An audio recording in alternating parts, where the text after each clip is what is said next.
అలానే మిస్ఎస్ రావు, Jaganmohan Reddy and team తాడేపల్లిలో సంబరాలు జరుపుకుంటున్నటువంటి ఫోన్ వచ్చేసింది ఢిల్లీ నుంచి. ఏంటి ఆ ఫోను, ఎందుకు సంబరాలు జరుపుకుంటున్నారు అనే దాని మీద మనం విశ్లేషణ చేసుకుంటే కనుక, జగన్మోహన్ రెడ్డి గారికి ఈ మధ్యకాలంలో ఢిల్లీ పెద్దలు దూరంగా ఉన్నారు అనేటువంటి ప్రచారం విస్తృతంగా జరిగింది.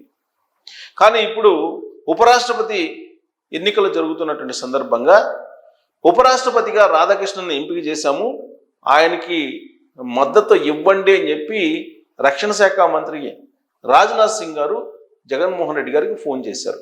ఆ విషయాన్ని తాడేపల్లి వర్గాలు లీక్ చేశాయి, చెప్తూ ఉన్నాయి రాజ్నాథ్ సింగ్ గారు ఫోన్ చేశారు అని చెప్పి. సో జగన్మోహన్ రెడ్డి గారికి ఉన్నటువంటి ఎంపీల సంఖ్య చాలా తక్కువ. రాజ్యసభలో ఒకవేళ జగన్మోహన్ రెడ్డి గారు మద్దతు ఇచ్చినా ఇవ్వకపోయినా వైఎస్ఆర్ కాంగ్రెస్ పార్టీకి సంబంధించినటువంటి ఎంపీలు ఎలాగూ బీజేపీకి ఓటేస్తారు, ఎన్డీఏకే ఓటేస్తారు. అడిగినా అడగకపోయినా గతంలో ఎన్డీఏకే మద్దతు ఇచ్చారు, బేషరతుగా మేము మద్దతు ఇస్తున్నామని చెప్పి అనౌన్స్ చేశారు. ఒకవేళ వ్యతిరేకంగా ఓటు వేస్తే ఏం జరుగుతుందో జగన్మోహన్ రెడ్డి గారికి తెలుసు. అందుకే లోక్సభలో ఉండేటువంటి 4 ఎంపీలు, రాజ్యసభలో ఉండేటువంటి ఎంపీలు ఎవరు కూడా ఇండియా కూటమికి లేదా ఇండియా కూటమి నిలబెట్టే అభ్యర్థికి ఓటు వేసేటువంటి అవకాశం లేదు. పైగా ఇప్పుడు ఇండియా కూటమి సమావేశం జరిగింది. ఆ ఇండియా కూటమిలో ఇప్పటి వరకు అభ్యర్థిని నిలుపుకోవాలా అవసరం లేదా అనేది కూడా నిర్ణయించుకోలేదు. ఈ లోపుగానే అక్కడ రాజ్నాథ్ సింగ్ గారి నుంచి ఫోన్ రావడంతో జగన్మోహన్ రెడ్డి గారి కోటలో సంబరాలు మొదలయ్యాయి. కారణం, ఎన్డీఏ నుంచి మాకు కూడా సపోర్ట్ ఉంది, ఎన్డీఏ నీడలో మేము ఉన్నాం, ఎన్డీఏ తోటి కలిసి నడుస్తూ ఉన్నాం, కాబట్టి రాష్ట్రంలో కేసులు ఏవైతే ఉన్నాయో అవి అంతిమంగా శిక్ష పడేవి కావు అనేటువంటి విధంగా ఫోకస్ చేస్తూ ఉన్నారు కొంతమంది.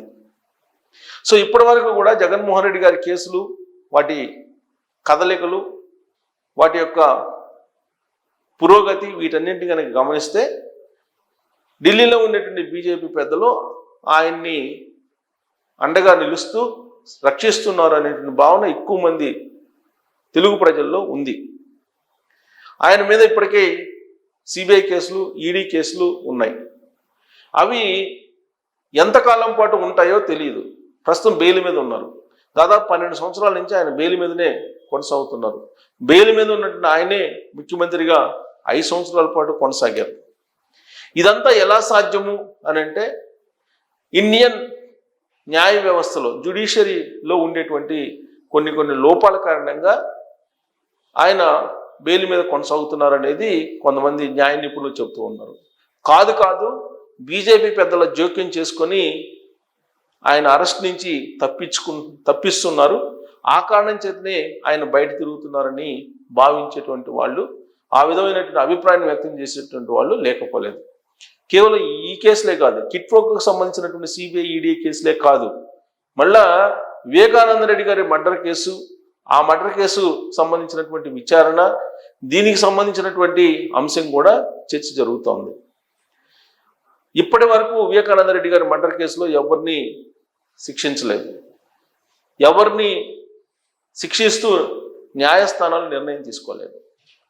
రాబోయేటువంటి రోజుల్లో నిర్ణయం తీసుకుంటుందా లేదా అనేది కూడా తెలియదు. సుప్రీంకోర్టు మాత్రం ఇంకెన్ని రోజులు మీరు ఈ విచారణ కొనసాగిస్తారని చెప్పి ఇటీవల కాలంలో సిబిఐని ప్రశ్నించారు.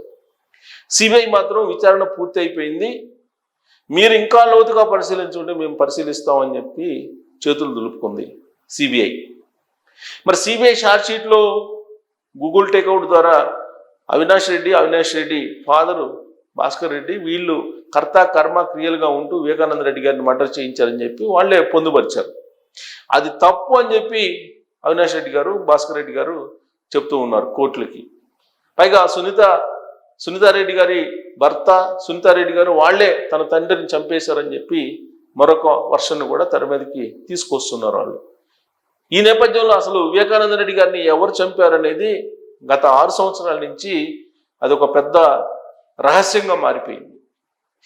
ఇవన్నీ ఇలా ఉండగా తాజాగా ఆంధ్రప్రదేశ్లో లిక్కర్ స్కామ్ బయటకు వచ్చింది. ఈ లిక్కర్ స్కామ్కి సంబంధించి 12 మందికి పైగా అరెస్ట్ అయ్యారు. వాళ్ళు ఇచ్చినటువంటి వాంగ్మూలం ప్రకారం జగన్మోహన్ రెడ్డి గారి ప్రమేయం, ఆయన యొక్క ఆదేశం ఉందని చెప్పి ఛార్జ్షీట్లో ఆంధ్రప్రదేశ్ సిట్ పొందుపరిచింది. తాజాగా జగన్మోహన్ రెడ్డి గారికి నోటీసులు ఇస్తుంది సిట్ అనేటువంటి ప్రచారం కూడా జరిగింది. ఇలాంటి పరిస్థితుల్లో ఢిల్లీ వెళ్ళారు లోకేష్ గారు. 21వ తారీఖున చంద్రబాబు నాయుడు గారు కూడా ఢిల్లీ వెళ్ళబోతున్నారు. ఎప్పటికప్పుడు కేంద్ర హోంశాఖ మంత్రి అమిత్ షా గారికి ఢిల్లీకి వెళ్ళి లిక్కర్ స్కామ్ గురించినటువంటి అప్డేట్స్ చెప్తూ ఉన్నారు ముఖ్యమంత్రి కానీ, లేదంటే లోకేష్ గారు కానీ అని చెప్పి ప్రచారం అయితే జరుగుతుంది. అందుకే ఎప్పుడు ఢిల్లీ వెళ్ళినప్పటికీ కేంద్రం నుంచి గ్రీన్ సిగ్నల్ వస్తుంది, జగన్మోహన్ రెడ్డి గారిని అరెస్ట్ చేస్తారు అనేటువంటి ఓ ప్రచారం విస్తృతంగా జరుగుతోంది. కానీ ఇప్పటి వరకు ఆయన అరెస్ట్ దిశగా పోలీసులు అడుగులు వేయలేదు.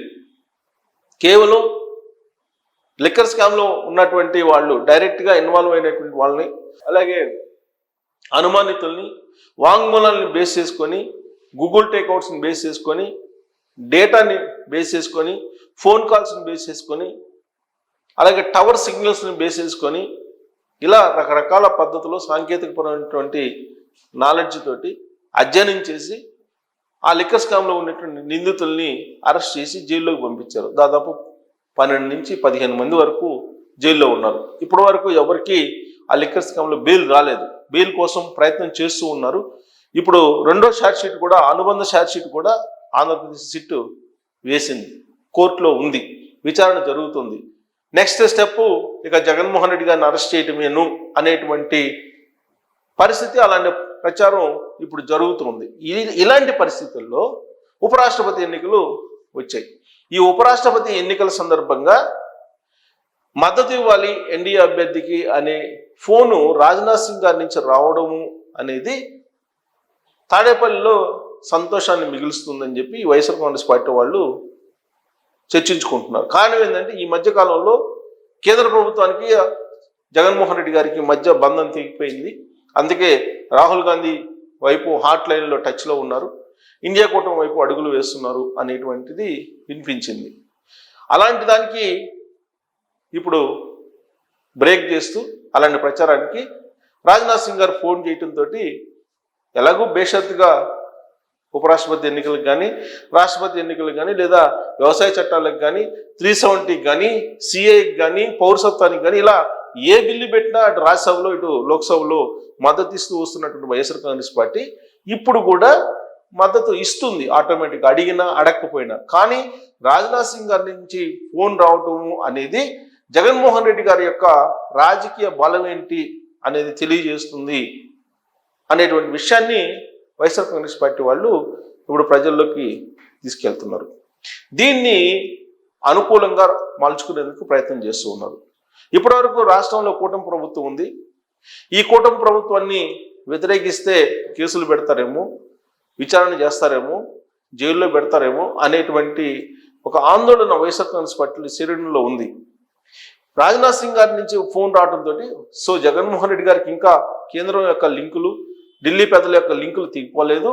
కాబట్టి ఇప్పుడు ఇక్కడ కూటమి ప్రభుత్వం ఉన్నప్పటికీ గత అవినీతి అక్రమాలు తాలూకు విచారణలు జరిగినప్పటికీ, జైల్లోకి పంపించినప్పటికీ కూడా విచారణ పూర్తి కాదు, శాశ్వతంగా దానికి శిక్షలు పడవు అనేటువంటి ధైర్యం ఇప్పుడు వైఎస్ఆర్ కాంగ్రెస్ పార్టీ శ్రేణుల్లో వినిపిస్తూ ఉంది. సో జగన్మోహన్ రెడ్డి గారికి రాజ్నాథ్ సింగ్ గారు ఫోన్ చేశారు. ఒకవేళ చేయకపోయినా బేషరతుగా ఆయన మద్దతు ఇస్తారనేది అందరికీ తెలుసు. అయినప్పటికీ ఫోన్ చేయటం అనేది ఒక కీలక మలుపు ఆంధ్రప్రదేశ్ రాజకీయాల్లో తిప్పబోతుంది అనేటువంటి ఒక చర్చ ఇప్పుడు మొదలవుతుంది.